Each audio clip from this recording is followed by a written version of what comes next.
আসসালামু আলাইকুম রহমতুল্লাহ। আজ আপনাদের মাঝে শেয়ার করব কবরের জীবন নিয়ে। প্রিয় ভাই ও বোনেরা, আমরা এই পৃথিবীতে নানা স্বপ্ন নিয়ে বেঁচে আছি। কেউ অর্থ উপার্জন নিয়ে ব্যস্ত, কেউ পরিবার নিয়ে ব্যস্ত, আবার কেউ ভবিষ্যৎ পরিকল্পনা নিয়ে ব্যস্ত। কিন্তু আমরা যতই ব্যস্ত থাকি না কেন, এমন একটি সত্য আছে যেটা থেকে কোনো মানুষ পালাতে পারবে না, আর সেই সত্য হলোই মৃত্যু। আজ যারা এই ভিডিওটা দেখছেন, আমরা কেউ জানি না আমাদের শেষ দিন কখন। হয়তো আজ, হয়তো আগামীকাল, হয়তো অনেক বছর পরে। কিন্তু মৃত্যুর সময় নির্ধারণ করার ক্ষমতা আমাদের নেই। তাই বুদ্ধিমানের কাজ হলো মৃত্যুর আগে তার জন্য প্রস্তুত নেওয়া। মৃত্যুর পর মানুষের আখিরাতের যাত্রা শুরু হয়। তাই এই দুনিয়ার জীবনকে এমনভাবে কাটানো উচিত যাতে আল্লাহ আমাদের প্রতি সন্তুষ্ট হন।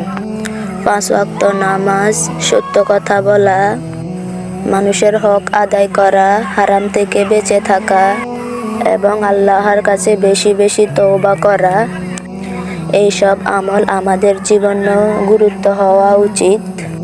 একটু ভেবে দেখুন, আমরা প্রতিদিন কত সময় মোবাইল বা দুনিয়ার কাজের চিন্তায় ব্যস্ত, কিন্তু নিজের আখিরাতের জন্য একটুও সময় দিই? যদি আজ আমাদের জীবন শেষ হয়ে যায়, আমরা কি আল্লাহর সামনে দাঁড়ানোর জন্য প্রস্তুত?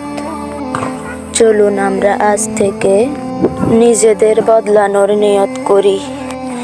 কারণ যে মানুষ আজ তওবা করে, আল্লাহ তার জন্য রহমতের দরজা খুলে দিতে পারেন। প্রিয় ভাই ও বোনেরা, আমরা যখন কোনো জানাজায় যাই, তখন কিছু সময়ের জন্য আমাদের মন নরম হয়ে যায়। মনে হয় আমাদের কয়েকদিন এভাবে বিদায় নিতে হবে।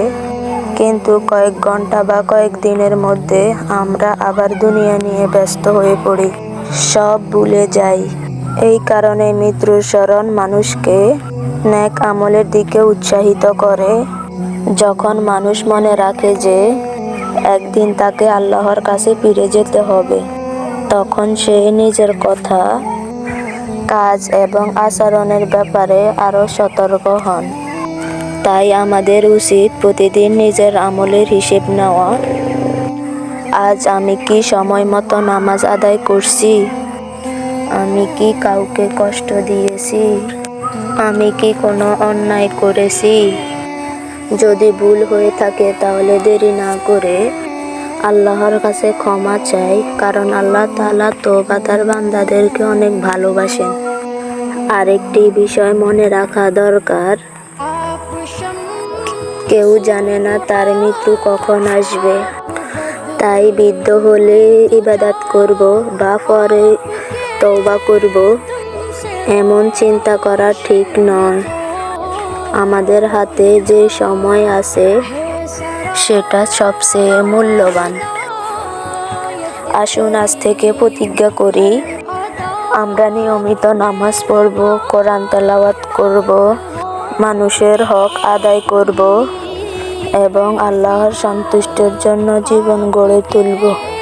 প্রিয় ভাই ও বোনেরা, আমরা সবাই চাই আমাদের শেষ পরিণতি সুন্দর হোক, কিন্তু সুন্দর পরিণতির জন্য সুন্দর আমলের প্রয়োজন। আজ আমরা যে কাজ করছি, একদিন আল্লাহর কাছে সেই হিসাব দিতে হবে। তাই আসেন আজ থেকে আমরা ছোট ছোট নেক আমল শুরু করি। সময় মতো 5 ওয়াক্ত নামাজ আদায় করি, প্রতিদিন কোরআন তেলাওয়াত করি, বেশি বেশি ইস্তেগফার পাঠ করি, মা বাবার খেদমত করি, মানুষের সঙ্গে ভালো ব্যবহার করি, কাউকে কষ্ট না দেওয়ার চেষ্টা করি। মনে রাখবেন, দুনিয়ার জীবন খুবই অল্প। বন্ধুরা, ভিডিওটা ভালো লাগলে লাইক, কমেন্ট, সাবস্ক্রাইব করতে ভুলবেন না। দাওয়াতে ইসলামিক ভিডিও পেতে চ্যানেলটি সাবস্ক্রাইব করুন।